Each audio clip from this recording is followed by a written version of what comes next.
എന്നോട് V D Satheesan ഇതിനെപ്പറ്റി സംസാരിച്ചില്ല. ഇങ്ങനൊരു പരാതി ഉണ്ട് എന്നതിനെപ്പറ്റി പറഞ്ഞില്ല. എന്നോട് ആരും രാജിവെക്കാനായിട്ട് ആവശ്യപ്പെട്ടിട്ടില്ല.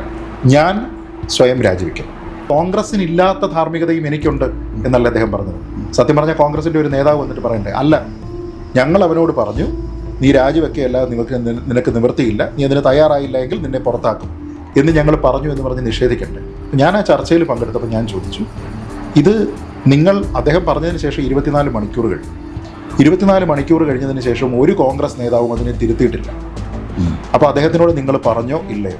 അതിന് ശേഷം ഒരു നേതാവ് പറഞ്ഞു, ഇല്ല, ഞങ്ങളുടെ തീരുമാനമായിരുന്നു എന്ന് പറഞ്ഞു.